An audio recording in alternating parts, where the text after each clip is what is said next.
Hi friends, అందరూ బాగున్నారా? ఈరోజు ఒక కొత్త విషయం బైబిల్ నుంచి తెలుసుకుందాం. బైబిల్ నుంచి చెప్పే ప్రతి మాట సమాజం యొక్క మేలు కోసం చెప్తున్నాం, నా గొప్పతనం చెప్పుకోవడం కోసం కాదు. నేను థియాలజీ చేస్తుంటాను కాబట్టి నేను బతుకుతుంటాను, మీరు బ్రతకండి. ఆ ఉద్దేశంతోనే నేను ఈ యొక్క వీడియో చేస్తున్నాను. వీడియోలు మొత్తం అది. అందుకనే ఏమన్నానంటే ది గాస్పెల్ ఆఫ్ హిందూ అని ఆ యొక్క ఛానల్ పెట్టారు. మీరు ఏం చేయాలంటే సాధ్యమైనంత వరకు నేను ఎవరెవరికైతే లింకులు పంపిస్తున్నానో వాళ్ళు తప్పనిసరిగా నేను చెప్పే రెఫరెన్స్లు కూడా చదువుతూ ఆ రెఫరెన్స్ల ఆధారంగా మీ యొక్క సంఘాలలో ఉన్నటువంటి సమాజానికి చెప్పండి. నేను పంపించేది మీకు వీడియోలు చేసి పంపించేది నా గొప్పతనం చెప్పుకోవడం కోసం కాదు. నేను చెప్పే మాట మీరు విన్నప్పుడు నీకు అసభ్యకరంగా ఉంటే దాన్ని నువ్వు మార్చి చెప్పొచ్చు. నేను అందుకే మీకు గత వీడియోల నుంచి ఏం చెప్తున్నానంటే, నేను మోషేగా ఉంటా, నువ్వు అహరోనుగా ఉండు.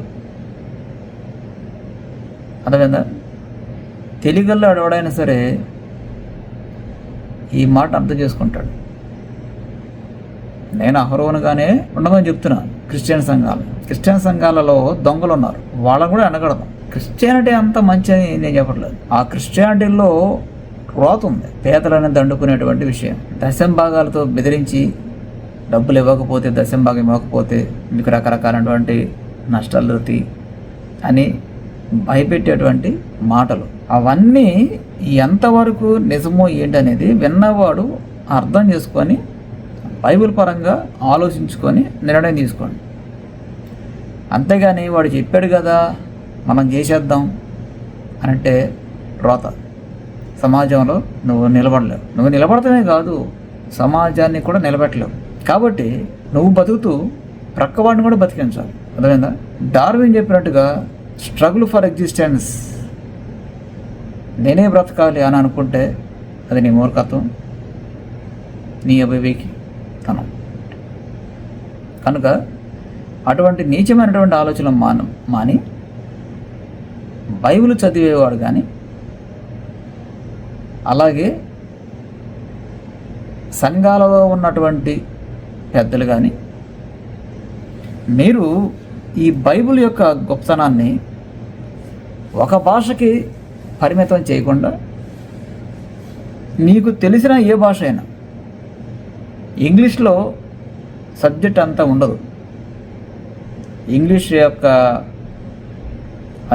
టెర్మినాలజీ కానీ, ఆ పదాలు వాడే విధానం ఎట్లేదన్నా తెలుగు భాష కంటే గాను హిందీ భాష కంటే కూడా చాలా తక్కువగా ఉంటుంది. అది మీరేదో ఇంగ్లీష్ బాగా చదివితే మనం బతికేస్తాం, మనం గొప్పడం మీరు అనుకున్నారు. తెలుగు భాషే సరిగా రానివాడికి ఇంగ్లీష్ భాష వస్తే అంతా రాకపోతే అంత వచ్చింది అనుకుంది, ఏం మిగుతాడు దాంతో వాడు? నీ భాషలో ఉన్న గొప్పతనం నువ్వు గమనించుకోరా. ఆ తర్వాత పక్క భాషకి వెళ్ళు, ఎవడొద్దంటాడు? అర్థమైందా? ఇప్పుడు ఈ అమ్మాయి ఏదో మాట్లాడుతుంది, కాసేపు విని సబ్జెక్ట్లోకి వెళ్దాం. అందరం ఒకటి కాదు, అది మనం సెక్యులర్ వాళ్ళకి చెప్పగలగాలి. అందరూ ఒకటే అన్న వాళ్ళకి అర్థం అవ్వాలి. That their mentality our mentality is different. వాళ్ళ థాట్ ప్రాసెస్ మన థాట్ ప్రాసెస్ ఇస్ డిఫరెంట్. మన పెంపకం వాళ్ళ పెంపకం డిఫరెంట్. మన దగ్గర చిన్న పిల్లలకి కూడా పెద్దవాళ్ళకి నమస్కారం చెయ్యని చెప్తాం మనము. మన దగ్గర పుట్టకు, చెట్టుకు, నీటికి, అందరికీ కూడా అమ్మ అనే మాటతో మనం నేర్పిస్తాం. అక్కడ వాళ్ళకి అలా లేదు. కాబట్టి అందరం వేరే, కానీ అందరికీ మంచి జరగాలి అని కోరేది కేవలం సనాతన ధర్మం. మరి మంచి ఎలా జరుగుతుంది అంటే మంచి వాళ్లకు మంచి జరగాలి, అవార్డు ఇవ్వాలి. ఓకే, ఎవరైతే చెడు ఉంటాడో వాడికి పనిష్మెంట్ ఇవ్వాలి. That is what is Mahabharat. ఒకటే పరివారంలో కురు వంశంలో పుట్టిన పాండవులు, కౌరవులు. యాక్చువల్లీ అందరు కౌరవులే. ఆ యుద్ధం జరిగేటప్పుడు ఒక మాట అంటాడు కృష్ణుడు. కర్ణుడు వచ్చి నన్ను చంపకు అంటే నీకు కృష్ణుడు అంటాను బాణ, నువ్వు అభిమన్యుడు చంపేటప్పుడు నీకు ధర్మం గుర్తు రాలేదా? నువ్వు చేసే చెడు పనులు నీకు అప్పుడు ధర్మం గుర్తు రాలేదా? ద్రౌపది వస్త్రహరణ చేయమన్నప్పుడు నీకు ధర్మం గుర్తు రాలేదా? సో ధర్మం ఆచరించే వాడితో ధర్మం ఆచరిస్తాము, అధర్మం ఆచరించే వాడితో అధర్మమే ఆచరిస్తాము అని చెప్పేదే మన ఆర్య సనాతన ధర్మం. ఆ మెసేజ్ విన్న తర్వాత అర్ధగంట పైన ఆల్మోస్ట్ ఏం ఆలోచించానంటే, బైబిల్ భాష నుంచి ఇటువంటి స్త్రీని ఎలా కాపాడాలి. నేను అంతకుముందు చాలా దారుణంగా మాట్లాడాను, తెలుసు మీకు. ఇప్పుడు కూడా మాట్లాడతా. ఈరోజు కూడా ప్రతి హిందూ ఇంటి మీద ఒకని శాపం తీసుకొచ్చి పెట్టారు.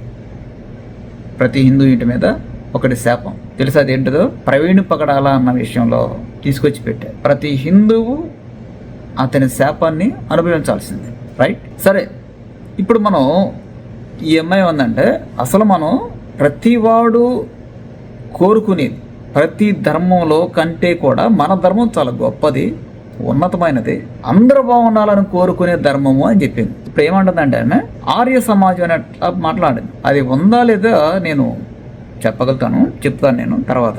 ఇప్పుడు ఇంతకీ ఆమె వాడే పదం ఏంటంటే సనాతన ధర్మమే అన్ని మతాల కంటే అన్ని ధర్మాల కంటే చాలా గొప్పది అనేటువంటి ఒక మాట ఆమె మాట్లాడింది.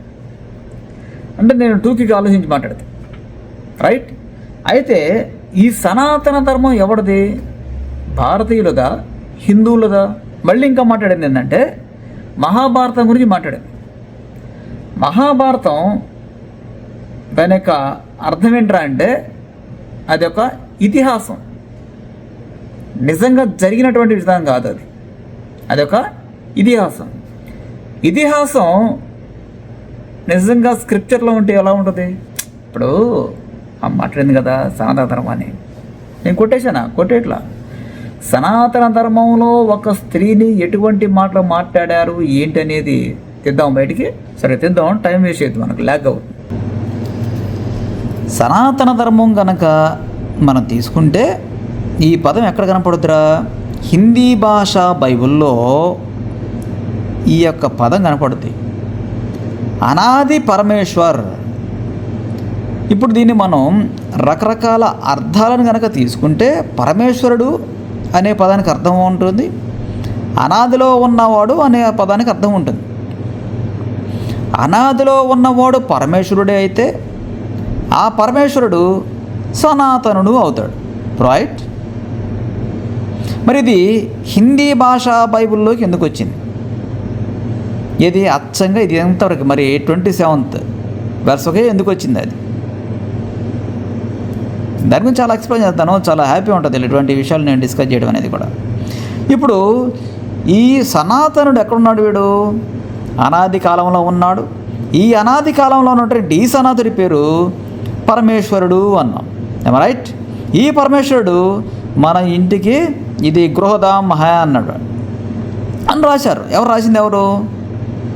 తర్వాత మనం చూద్దాం ఎవరు రాస్తాడంటే మోషే రాస్తాడు. ఇది ఈ ధర్మశాస్త్రాన్ని మోషే రాశాడు కాబట్టి దీనిని మోషే ధర్మశాస్త్రం అన్నాం. అయితే మోషే ధర్మశాస్త్రాన్ని మోషేకి హిందీ వచ్చా అంటే హిందీ రాదు, కానీ ఆయనకి హీబ్రూ వాడు కాబట్టి హీబ్రూ భాషలో రాస్తే మనకి ఆయా భాషల ప్రకారంగా ట్రాన్స్లేట్ అయ్యి మనకి ఇలా వచ్చినాయి. అయితే ఈమె మాట్లాడినటువంటి ఈ సనాతన ధర్మం ఇజ్రాయిలీలది కదా. నీకు అర్థమైందా? పరమేశ్వరుడు సనాతనుడు. నేను ఇది ద్వితీయోపదేశకాండాన్ని ఏమన్నారంటే దీన్ని ఓరల్ థోరా అంటారు. దీన్ని ఏమంటారంటే నోటి ద్వారా బోధించేదాన్ని ద్వితీయోపదేశకాండం అంటారు. కాబట్టి దీన్ని ఓరల్ థోరాలో ఏమని మాట్లాడారు? సనాతన ధర్మం అనే పదాన్ని వాడారు. ఈ సనాతన ధర్మంలో దేవుడిని ఏమన్నారు? అనాది కాలంలో ఉంటాడని చెప్పాడు. ఓకే, అంతా బాగానే ఉంది. మరి ఇప్పుడు ఈ యొక్క సనాతన ధర్మం అనేది ఇజ్రాయేలీల ధర్మం అయితే హిందువుల ధర్మం ఎందుకయింది? ఇది నా ప్రశ్న. అర్థమైందా? సనాతన ధర్మం మేము హిందూ భాషలో చాలా గొప్పది, చాలా తోపులం మేమని ఏమై అంటుంది. ఓకే ఫైన్, ఆమెకి రైట్స్ ఉన్నాయి, ఎందుకంటే ఆమెకు సబ్జెక్ట్ తెలియదు కాబట్టి తెలియకపోయినా మాట్లాడుకోవచ్చు. ఎందుకంటే బైబిల్ ఒక దళితుడు ఇచ్చినటువంటి రాజ్యాంగం కింద ఆమె బతుకుతుంది. ఒక దళితుడు అంటే అంబేద్కర్ ఇచ్చిన రాజ్యాంగం కింద ఆమె అలా మాట్లాడుతుంది. మిడిల్ ఈస్ట్ కంట్రీలు ఇప్పుడు ఆమె ఆర్యన్ సమాజం అనే పదం మాట్లాడింది. ఆర్య సమాజం అనే సంథింగ్ ఏదో మాట్లాడింది. ఏదన్నా కానీ ఆర్యులలో స్త్రీకి మాట్లాడే హక్కు ఉందా? ఆమెని ఈరోజు కూడా కొన్ని హిందూ ఫ్యామిలీస్ అనేవి స్త్రీకి మాట్లాడే హక్కు ఇచ్చినాయా? పిలిచినాయా? ఇళ్ళలో సమాజంలో రానిట్లా. కానీ ఆ అమ్మాయికి అలా పబ్లిక్లోకి వచ్చి మాట్లాడే హక్కు ఇచ్చినోడు ఒక దళితుడు. ఒక దళిత రాజ్యాంగాన్ని అడ్డం పెట్టుకొని దళిత జీవితాలను సర్వనాశనం చేస్తూ దళితుడు అంటే మన అంతకుముందు చెప్పాను నేను, విభేదించబడిన వాడు దళితుడు. దానికి మాల, మాదిగ ఇటువంటి పదాలు కాదు, ఇటువంటి జాతులు కాదు. మాదిగలు వీళ్ళ బాబుల కంటే ముందున్నవాడు, వాడు మైటీ కింగ్, వాడు మాదిగ అనేవాడు. ఆ సబ్జెక్ట్ వేరుగా ఉంటుంది, దాని గురించి చాలా ఎక్స్ప్లెయిన్ చేస్తాను. వీళ్ళు ఏం చేశారంటే మాదిల జాతి మొత్తాన్ని చంపుకుంటూ వచ్చి చివరికి వీళ్ళని అత్యంత నీచంగా తీర్చిదిద్దటం వల్ల మాదియ జాతి మాదిగలుగా మారింది. అది ఆమె చెప్పిన సబ్జెక్టులోనే ఉంటుంది. మహాభారతం అంది కదా, ఇతిహాసాలు అంది కదా, ఇతిహాసాలు ఎర్రగా నాశనం చేశారు, ఎవరు నాశనం చేశారు అని చెప్తాను. బ్రాహ్మడితో నాకు సంబంధం లేదు, ఆడేవాడు నాకు అనవసరం. అసలు నా దృష్టికి బ్రాహ్మడే కనపడ్డు. బ్రాహ్మడు ఉన్నాడు, బ్రాహ్మడికి దానికి సంబంధం లేదు. ఇతిహాసాలకి, రామాయణానికి, ఈ ఉపనిషత్తులకి అసలు వాళ్ళు అర్హులు కానే కాదు. వాళ్ళు ఒక శూద్ర జాతిలు బ్రాహ్మణులు అంటే. ఎక్కడైనా పూజించుకోవచ్చు, ఏవైనా పూజించుకోవచ్చు. కనుక మనం వాళ్ళతో మన పని లేదు. కానీ ఈఎంఐ మాట్లాడిన పదంలో నేను హిందీ భాషా బైబిల్లో మీకు సనాతన అనే ధర్మం చూపించాను. అంటే ధర్మం ఎక్కడో చూపిస్తున్నారు ఆ పదం. ఈ సనాతన అనే పదాన్ని మనం ఎక్కడ చెప్పుకున్నాం? ఈ పరమేశ్వరుడు అనే పదం ఎక్కడ చెప్పుకున్నాం? అనాది కాలంలో ఈ పరమేశ్వరుడు ఎక్కడ చెప్పుకున్నాం? ద్వితీయోపదేశ ఖండంలో మనం చెప్పుకున్నాం. తెలుగులోకి ట్రాన్స్లేట్ చేస్తే ద్వితీయోపదేశ ఖండంలోకి ట్రాన్స్లేట్ చేసినప్పుడు అది ఇజ్రాయేలీది కదా, ఈ అమ్మాయిది ఎలా హిందీ అంటున్నాను నేను. నా ప్రశ్న అది. నీకు అర్థమైతే మంచిది, సంతోషిద్దాం. ఒక ఇజ్రాయేలీల ధర్మశాస్త్రాన్ని నా ధర్మశాస్త్రం అని ఈ అమ్మాయి ఎలా చెప్పగలుగుతుంది? ఒక బ్రాహ్మడు ఎలా చెప్పగలుగుతున్నాడు? ఒక హిందూ అనబడిన వాడు ఇజ్రాయేల్ యొక్క ధర్మశాస్త్రాన్ని ఇది నా ధర్మశాస్త్రం వాడు ఎలా క్లైమ్ చేసుకుంటాడు? ఏ రకంగా క్లైమ్ చేసుకున్నాడు వాడు? ఇది మనం స్టడీ చేయాల్సినటువంటి విషయం. స్టడీ చేయడం అది అయిపోయింది. అది నేను థియాలజీలో వరల్డ్ మోస్ట్ టాప్ ర్యాంకింగ్లో ఉంటాను. అది అతిశయం కాదు. నా జీవితాన్ని మొత్తాన్ని త్యాగం చేసుకొని నా పర్సనల్ లైఫ్ మొత్తాన్ని సర్వనాశనం చేసుకుంటే కానీ నాకు ఆ స్థాయి రాదు. అర్థమైందా? కాబట్టి దాని గురించి నేను మాట్లాడతలేదు, అది గొప్పగా నేను చెప్పుకోవట్లేదు. ఈ అమ్మాయికి ఏమో సనాతన ధర్మమో అంది, కానీ ఆ ధర్మంలో అమ్మాయిని అత్యంత నీచంగా తీర్చిదిద్దారు కదా. ఏంటి పరిస్థితి ఏంటి? ఇటువంటి స్త్రీలు ఏమో తెలుసా బైబిల్లో? మాట్లాడదామా? చూపిస్తానరా. అందుకే నేను ఆ అమ్మాయికి మాట్లాడకూడదు, తగలకూడదు ఈ పదాలు. యాక్చువల్గా ఇది కూడా కరప్షనే. నేను మాట్లాడాలి. యాక్చువల్గా చెప్పాలంటే పచ్చి లాంగ్వేజ్, పచ్చి బూత్ భాష నేను మాట్లాడాలి. నాకు అర్హత ఉంది, దేవుడు నాకు ఇచ్చాడు. కాబట్టి ఎలా చెప్పగలుగుతారంటే అది కూడా బైబిల్ ద్వారా చెప్పిస్తా. ఎలా చెప్పగలుగుతున్నారు అంటే చెప్తాను నేను. కానీ అయినా సరే ఈ భాషని ఈ అమ్మాయికి వాడకూడదు. కానీ ఎగ్జాంపుల్గా చూపించాలి. స్త్రీలని ఎలా పడితే అలాగే ఎట్టబడితే అట్లా మాట్లాడకూడదు. ఎవరిని మాట్లాడాలంటే ఇదిగో పొట్టకు ముంత కట్టుకుని తిరిగేవాడు ఉన్నాడే లేబరోడు, వాడి తల్లి గురించి మాట్లాడాలి. బిడ్డల గురించి మాట్లాడదు బైబిల్ ఎప్పుడు. బైబిల్ కాన్సెప్ట్ నీకు ఇంకా అర్థం కాల. బైబిల్ కాన్సెప్ట్ పుట్టిన బిడ్డల గురించి అసలు మాట్లాడదు. వాళ్ళని కనీసిన తల్లిదండ్రుల గురించి మాట్లాడదు. వాళ్ళని కనీసినటువంటి తల్లిదండ్రుల గురించి మాట్లాడదు బైబిల్. ఏమైనా మాట్లాడదు తెలుసా? మాట్లాడదు. చూద్దారా, చూపిస్తారా? ఇర్మియా గ్రంథం 32వ అధ్యాయంలో ఈ దేవుడు ఈ మాట్లాడే విధానం, ప్రార్థన చేసే విధానం, ఈ ఇర్మియా ఈ నేనేమంటానంటే మన భాష పరంగా మహర్షి అంటాను నేను. చూడమ్మా, ఈ యెహోవా ప్రభువా సైన్యములకు అధిపతి యొక్క యెహోవా అను పేరు వహించువాడా, శూరుడా, మహాదేవా, నీ అధిక బలము చేతను చాచిన బాహువు చేతను భూమి ఆకాశములకు సృజించితివి. నీకు అసాధ్యమనేది ఏదీ లేదు. నీవు వేవేల మందికి కృప చూపుచు తండ్రుల దోషమును వారి తర్వాత వారి పిల్లల ఒడిలో వేయువాడవు. అర్థమైందా? కాబట్టి పిల్లలు దోషభరితమైనటువంటి జీవితం ఎందుకు జీవిస్తున్నారా? వాళ్ళు కాళ్ళు పోయి పుట్టుకతో గుడ్డివాళ్ళు, పుట్టుకతో చెవిటి వాళ్ళు ఎందుకు అవుతున్నారా అంటే ఇదిగో ఈ తండ్రులు చేసినటువంటి దోషం.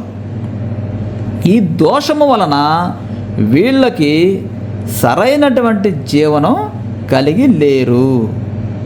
రైట్? ఇందాక మనం ద్వితీయోపదేశ ఖండం అనే పదం ఎక్కడ చూపించామండి? ఏం చూపించాం? ఇదే కదా మనం చూపించింది.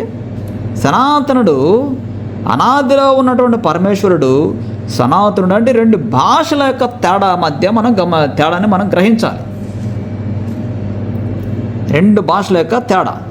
హిందీ భాషలోనేమో సనాతనుడు అయ్యాడు, అదే దేవుడు, ఏ దేవుడు? యెహోవా దేవుడే సనాతనుడయ్యాడు, యెహోవా దేవుడే పరమేశ్వరుడయ్యాడు, యెహోవా దేవుడే అనాదిలో ఉన్నవాడు, యెహోవా దేవుడే గృహధామానికి ఆయన ప్రధాన అధికారి అయ్యాడు ఆయన.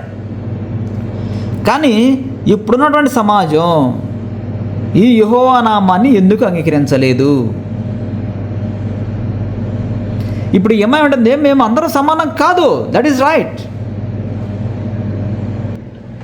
మేము సమానత్వం కలిగి లేము, కరెక్టే, ఒప్పుకుందాం. క్రిస్టియన్ దేశాలలో పడే హిందువుడు పరిస్థితి ఏంటి? వాడు కూడా అదే మెంటాలిటీతో ఉన్నాడు. కానీ వాడు బతికిస్తుంది ఏంటది? ఒక ఇజ్రాయేలీల దేవుడు. ఒక ఇజ్రాయేలీల దేవుడైన యేసుక్రీస్తు మాత్రమే ఆ యొక్క హిందూ అనబడిన బొమ్మలు పూజించుకోవడం బతికిస్తున్నాడు. క్రిస్టియన్ దేశాల్లో పడేసినటువంటి జాబులు తింటారు, క్రిస్టియన్ దేశాలు కూడా పడేసినటువంటి పాస్పోర్ట్లు తింటారు, క్రిస్టియన్ వాడు పడేసినటువంటి అవసరమైనది వాళ్ళని పెళ్లి చేసుకుంటారు, వాడికి నచ్చినటువంటి సాంకేతిక పరిజ్ఞానం వాడతారు. కానీ మేము ఒకటి కాదు, రైట్? ఒకటి కాకపోతేనే కదా అమెరికాలో కానీ, యూరోప్లో కానీ, ఆస్ట్రేలియా వంటి క్రిస్టియన్ సివిలైజ్డ్ కంట్రీస్లలో వీళ్ళు ఈ పెంటల గూడులు కట్టింది.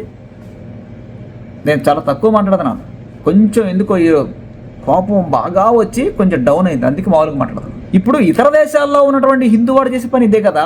వాడు మెతుకులు తింటున్నాడు, క్రిస్టియన్ వాడు మెతుకులు తింటున్నాడు, క్రిస్టియన్ వాడు వాడేసినటువంటి జీవన విధానం తింటున్నాడు. అంటే లోకల్లో ఉన్న వాడి యొక్క జీవనాన్ని వీడు కొల్లగొడుతున్నాడు. ఒక రకంగా చెప్పాలంటే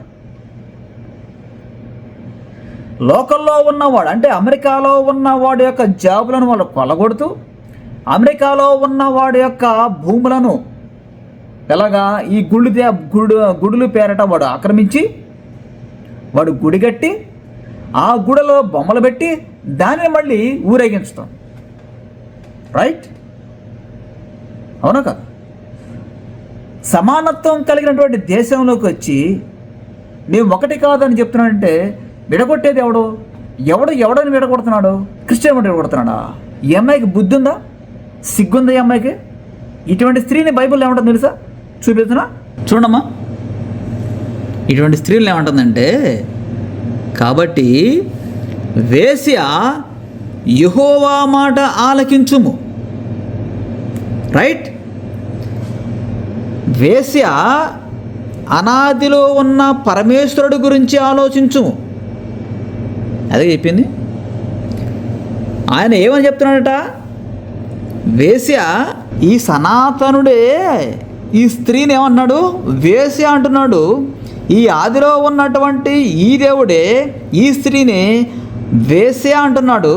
అంటే అర్థం ఏంటి? ఇప్పుడు ఈమె చక్కగా ఆమె గృహంలో బాగా బతికింది, చక్కగా బతికింది. కానీ ఈ పదం ఈ అమ్మాయికి ఓకేనా, కరెక్టేనా? ఇది మనం అడగాలి.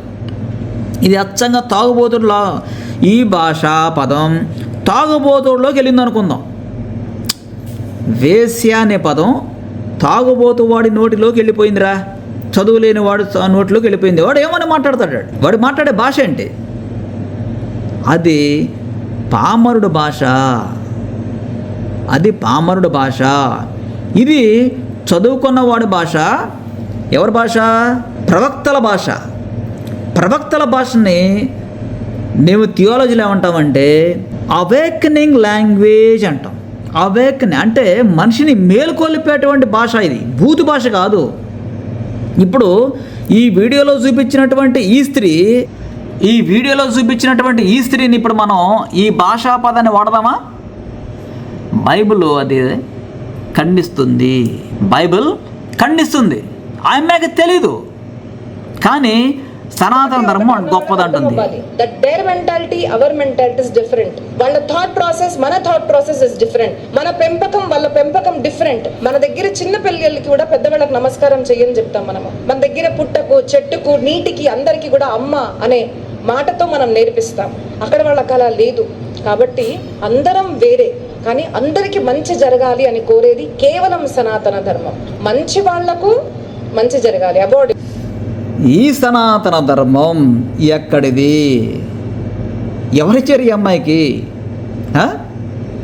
ఇప్పుడు ఈ అమ్మాయికి వేసే అంటాం కరెక్టేనా అంటున్నాను. పండితులు కూడా నేను అడగను, వాళ్ళతో నాకేం పని. నేను స్టడీ చేసే విధానంలో నా ఈ దరిదాపులకు కూడా ఎవడు రాలేడు. రే ఈ అమ్మాయికి తెలియదు పాపం. ఇందుకో చూడు, ఆ అమ్మాయి మిడిల్ ఈస్ట్ కంట్రీలో నుంచి వచ్చింది స్త్రీ కాబట్టి ఆ అమ్మాయికి విషయం తెలియదు. మిడిల్ ఈస్ట్ కంట్రీలో ఉన్నవాడిని ఏమన్నానంటే, దేవుడు నీ జనన విధము చూడగా నీవు పుట్టిన నాడు నీ నాభి సూత్రము కోయబడలేదు, శుభ్రమోటకు నీడతో నువ్వు కడగబడను లేదు, వారు నీకు ఉప్పు రాయకపోయేది, బట్ట చుట్టకపోయేది, ఈ పనులలో ఒకటైనను నీకు చేయవలెనని ఎవరనూ కటాక్షింపలేదు, నీ యందు జాలిపడిన వాడు ఒకడనూ లేడు. ఇదేగా మాట్లాడింది. దేవుడైన యెహోవా ఈ స్త్రీ గురించి మాట్లాడుతున్నాడు కదా, మరి ఈ స్త్రీ ఏమో హిందూ దేశం అని అంటుంది. నేను నా రీసెర్చ్లో రాసుకున్నాను, ఇది హిందూ దేశం కదా అని చెప్పి నేను రాసుకున్నానులే.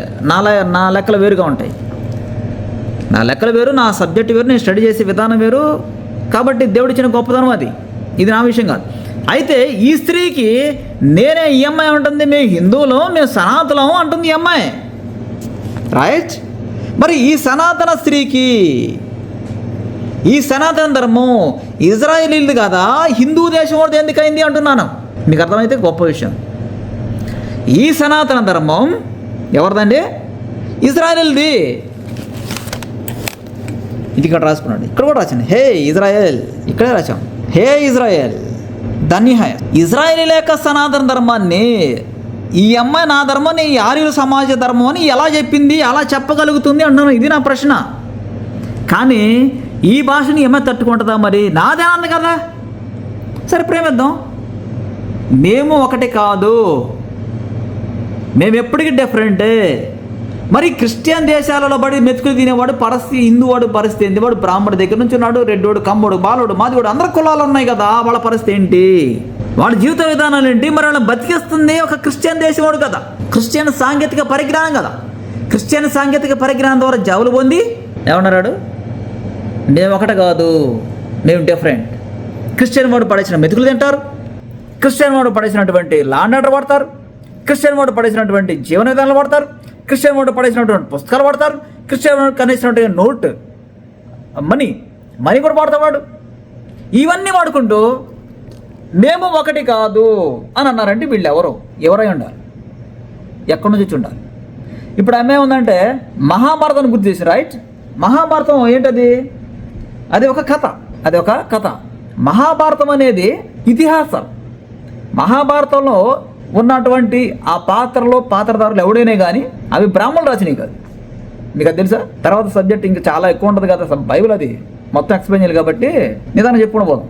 ఈ మహాభారతం అటువంటి ఈ యొక్క ఇతిహాసము బ్రాహ్మణులు రాసిన గ్రంథం కాదు, దాంతో వాళ్ళకి చాలా సంబంధం లేదు. కానీ మహాభారతం అనే ఇతిహాసం అయితే ఆ ఇతిహాసాలు ఎక్కడ ఉంటాయి చెప్తారా? నేను స్టడీ చేస్తున్నప్పుడు హిందీ బైబిల్ మొత్తాన్ని ఒక బ్లూ ప్రింట్ రాశాను. నేను చూడగానే హిందీ బైబిల్ మొత్తాన్ని ఒక బ్లూ ప్రింట్గా తీసుకున్నాను, ఇక్కడ ఇచ్చిన పుస్తకాల ఆధారంగా. చూడమ్మా, మహాభారతం ఇతిహాసాలు అయితే ఇతిహాసం 1, ఇతిహాసం 2, ఈ 2 కలిస్తే మహాభారతం అయింది. ఇవి కలిస్తే మహాభారతం అయింది. అర్థమైందా? భగవద్గీత ఎక్కడ కలుస్తుందంటే ఇదిగో ఇక్కడ నుంచి కలుస్తుంది. శామ్యూయల్ 1, శామ్యూయల్ 2, ఈ 2 గ్రంథాల్లో కలుస్తుంది. సరే, ఏదైనా కానీ మహాభారతం అనేది ఇతిహాసం అయితే ఈ ఇతిహాసం అనేది బైబిల్లో ఉంది కదా. ఆమె చెప్పిన మహాభారతం కూడా బైబిల్లోనే కాపీ కొట్టి ఉండాలి కదా, రాసి ఉండాలి కదా. కాపీ కొడతాం కదా, రాశారు దాన్ని. మరి అమ్మాయికి ఆ సబ్జెక్ట్ ఎక్కడది? ఏ రకంగా ఈ అమ్మాయి నాదే అంటుంది, హిందువుది అంటుంది? ఇటువంటి అజ్ఞానులు కదా మనం జ్ఞానులుగా మార్చాల్సింది. లాంగ్వేజ్ మాట్లాడుతుంటేనేమో ఒక్కొక్కడు మండిపోయి అసలు గుర్రుగా చూస్తాం అన్నమాట. ఒక చదువులేని నా కొడుకులు దేవుడనే అధికారం ఇస్తే వాడు ఎంత నీచత్వం చేశాడో నేను చూపిస్తాను కదమ్మా. మీరేమన్నారట చూడండి తల్లి. కాబట్టి వేశ్య, యెహోవా మాట ఆలకించుము, నీవు ద్వేషించు వారిని అందరినీ నేను పోగు చేయుచున్నాను. నేను ఇలాగే రాస్తాను సబ్జెక్ట్ని. నేను కథలు రాసేవాడు కాబట్టి నాకు తెలుసు అది ఎట్లా ఉంటుంది ఏందని. కాబట్టి వేశ్య, యెహోవా మాట ఆలకించుము, నీవు ద్వేషించు వారిని అందరిని నేను పోగు చేయుచున్నాను. మేమేమో ఒకటి కాదు అంటుందామె, ప్రేమిద్దాం. ఒక రకంగా ఒకటి కాదు అంటుందంటే ద్వేషిస్తున్నట్టేగా. ఇప్పుడు ఆ అమ్మాయిని ఎన్ని రకాలైన భాషాపాతాలు ఉంటాయి తెలుసు, దాంట్లో ఎంతమంది ఎన్ని రకాలు తెలుసా. అలా తిట్టకుండా ఉండాలంటే వాళ్ళు ఏం చేశారంటే ఒక ప్రత్యేకమైనటువంటి సొంత లా ఒకటి తీసుకొచ్చారు. ఏమని, ఇటువంటి బూతులు మాట్లాడితే జైలు పెట్టండి రా అని. కానీ ఆ భాష ఎక్కడ ఉంటుంది? అది తెలుగు బైబిల్లో ఉంటుంది, హిందీ బైబిల్లో ఉంటుంది, ఇంగ్లీష్ భాష బైబిల్లో ఉంటుంది. ఈ వెస్ట్రన్ కల్చర్లో ఉన్నవాడు ఎవడైనా కానీ, ఒక క్రిస్టియన్ అనేవాడు కనుక ఓల్డ్ టెస్టమెంట్ చదివితే వాడు బతుకుతారా? వెస్ట్రన్ కల్చర్లో ఉన్నవాడు ఒక క్రిస్టియన్, నేను ఇప్పుడు వాళ్ళతో డిస్కస్ చేస్తూనే ఉన్న వాళ్ళతో, వెస్ట్రన్ కల్చర్లో ఉన్న వాళ్ళకి తాట తీస్తూనే ఉన్న వాళ్ళని నేనే ఎడ్యుకేట్ చేస్తున్నాను. వాళ్ళు తెలుసా అంటే తెలుసు, కానీ వాళ్ళు వదిలేశారు. ఎందుకు వదిలేశారంటే లాల వచ్చిన ఏం చేస్తామన్నారు. సరే నేను చెప్తారా అని చెప్పేసి వాళ్ళు కొంతమందిని ఆన్లైన్లోనే కలుపుతూ ఉన్నాను, మాట్లాడుతూ ఉన్నాను. ఇది ఈ భాషా పదం ఇలా ఉంది, ఇది ఈ భాషా పదం ఇలా ఉంది, ఇది ఎక్కడి నుంచి వచ్చారు, ఇక్కడ నుంచి వస్తుంది. మొత్తం నేను క్రోనాలజికల్ ఆర్డర్ పరంగా వెళ్ళిపోతూ వాళ్ళని మాట్లాడుతూ ఉన్నాను. సరే కొంతమంది వస్తున్నారు ముందుకి. అది దేవుడు కనుక అది ఓకే చేస్తే ఇతర దేశాల్లో ఉన్న ప్రతి ఒక్క హిందూ గుడి, వాడనుకున్న హిందూ గుడి చర్చిగా మారిపోతుంది. మళ్ళీ వాళ్ళ భూములు తీసుకునేలాగా మేము తీసుకొస్తున్నాం. ఇది సమస్య లేదు, ఎందుకంటే ఒప్పుకోం. అసమానతల మధ్య జీవించే ఈ జాతి క్రిస్టియన్ దేశాలకు వచ్చి సనాతన సెక్యులర్ ఎట్లా ఉంటుంది? అది ఒళ్ళు బలిసిందా చెప్పుదో కొడతాను, నాకు అది కోపం వస్తుంది. నాకు ఆ కోపంతో వచ్చినప్పుడు తట్టుకోలేను. ఏ భాష ఎలా వస్తుందో నాకు అర్థం కాదు. అవన్నీ బైబిల్ భాష చదవటం వల్ల ఏంటంటే ఆ భాష అలా వచ్చేస్తాయి అంతే. ఎవరి మీద వాడతారు అంటే ఇది ఇటువంటి వాళ్ళ మీద వాడతాం. తినేదేమో ఒక దళితుడి యొక్క మెతుకులు, దళితుడి యొక్క జీవితాన్ని కొల్లగొడుతున్నారు. అంటే దళితుడే పేదోడాడు, ఆడు ఏ కులమైనా ఉండని, ఏ కులముడు అయినా సరే వాడు దళితుడే, పేదోడే. తినేదేమో దళితుడి మెతుకులు, వాడి కొంపలు కొల్లగొడుతున్నారు. దేవుళ్ళు ఒకటి అడ్డం పెట్టి, దెయ్యాలను ఒకటి అడ్డం పెట్టి, నాది నీది మనం వాళ్ళు వీళ్ళని ఎనగొడుతుంటే మీకు చదువుకున్న మనిషి పుట్టారా మీరు తెలుగులో ఉన్నటువంటి క్రైస్తవ సంఘాలు ఎరా? మళ్ళీ వీళ్ళకు తోడు మళ్ళీ ఇలా కొడుకులు ఈ హిందూయిజం నుంచి బయటకు వచ్చినాడు ఈ కొడుకులు ఏమంటారంటే మళ్ళీ ఇక్కడికి వచ్చి మళ్ళీ ఒక రెడ్డి క్రిస్టియన్ సంఘం, కమ్మ క్రిస్టియన్ సంఘం, లంచా కొడుకులు మిమ్మల్ని అందరూ తగలేయాలరా. ముందు మిమ్మల్ని తగలేయాలి పబ్లిక్లో ముందు మిమ్మల్ని తగలేస్తే ఈ సమాజం ఇంకా వస్తుంది, అది భయపడుతుంది. ఇంత చక్కగా హిందీ భాష ఇంత చక్కగా ఉంటే దాన్ని తెలుగులోకి ట్రాన్స్లేట్ చేసి సమాజాన్ని చెప్పొచ్చావనుకో వాళ్ళు బతుకుతారు కదరా. చెప్పి ఇప్పుడు ఈ యొక్క సమాజం ఎక్కడిది? ఎక్కడదా సమాజం? ఇంత స్టడీ చేస్తుంటే ఇంత సమాజం చూడరా. తెలుగులో చదువుదాం, చూడండి 27వ వచనం.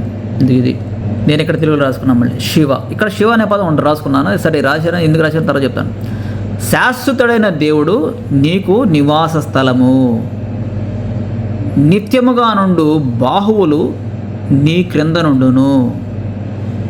ఆయన నీ ఎదుట నుండి శత్రువులను వెళ్ళగొట్టి నశింపజేయుమనెను. ఇజ్రాయేలు నిర్భయముగా నివసించుము. ఇదేగా చెప్పింది. శాశ్వతుడైన దేవుడు సనాతనుడైతే వాడు ఇజ్రాయేలీల దేవుడు కదరా. ఏది హిందువుల దేవుడు ఎలా అయ్యాడరా? ఎంగిల కుక్క ఎలా అయ్యాడరా చెప్పనా? ఇందాక మనం మహాభారతం రాసే అన్న ఏముంది, మహాభారతం మాదేవు అంది కదమ్మా.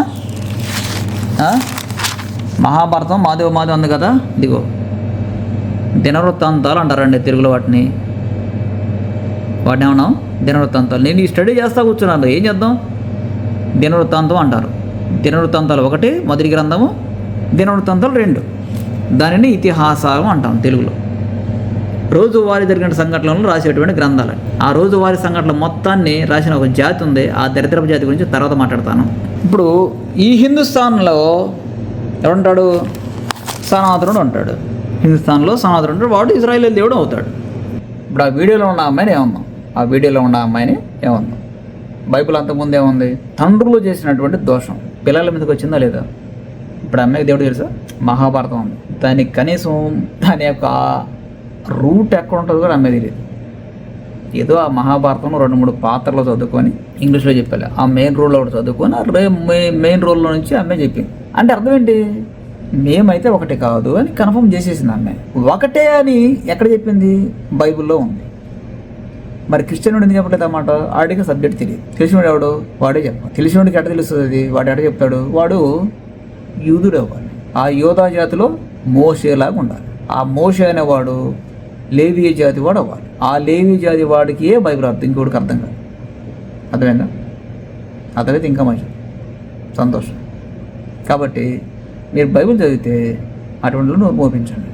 ఇతర దేశాల్లో ఉన్న హిందువులు నీ మీదకి ఈ ప్రవీణ్ పగడాల అన్న విషయం కనుక శాపం రాకుండా ఉండాలంటే ఆ బొమ్మలు ఆపు చేయడం ముందు అవి దేశాలను సర్వనాశనం చేసే చీకటి శక్తి. ఓకే, ఆ పని చేయకూడదు. దేశంలో నీకు బ్రతకడానికి అధికారం ఇస్తే, నీకు బ్రతకడానికి అవకాశం ఇస్తే, ఆ దేశాన్ని, ఆ అమెరికా వంటి దేశాన్ని దాని పునాదులతో సహా చెట్టును నరికేయడం అనేది ఒక నీతి మాలిన హిందువు చేసే పని. మేము నీతి మాలిన వాళ్ళమే, మా బ్రతుకులు ఇంతే అనుకుంటే నా లాంగ్వేజ్ బైబిల్ నుంచి ఎలా ఉంటుందో నేను చూపిస్తాను. ఇప్పుడు మన ప్రవీణ్ పగడాల అన్న విషయం మళ్ళీ చెప్తున్నాను. ఇతని శాపం, ప్రవీణ్ పగడాల అన్న శాపం ప్రతి హిందూ ఇంటి మీద ఉండునుగాక. ప్రతి హిందూ స్త్రీ ఆ యొక్క పుట్టబోయే సంతానం మీద ఇతని శాపం, ఇతను చనిపోయిన విధానం యొక్క శాపం ఉండునుగాక. ప్రతి హిందూ ఇంటి మీద ఈ కుటుంబం ఏడుపు నిప్పులై వాటిని దహించి వేయనుగాక. ఆమెన్. నేను డివైన్ జడ్జిమెంట్ చూడాలి. ఎడతలి జడ్జిమెంట్ నాకు అవసరం లేదు. డివైన్ జడ్జిమెంట్ నేను చూడాలి. ఆయన విషయంలో, ప్రవీణ్ పగడాల అన్న విషయంలో డివైన్ జడ్జిమెంట్ నేను చూడాలి, తప్పనిసరి చూడాలి. ప్రతి హిందూ అనేవాడు బ్రతకడానికి వీలేదు. మీరు దెయ్యాలను పూజించుకునేవాడు. చీకటి శక్తులతో సంబంధాన్ని కలిగి ఉన్న జాతి మీరు. క్రిస్టియన్ దేశాల్లో ఉండకూడదు. వెళ్ళిపోండి. మీ దేశానికి వెళ్ళి ఒక దళితుడు ఇచ్చినటువంటి వాడి కాళ్ళ కింద బతుకుతూ జీవించండి. Okay, thank you very much.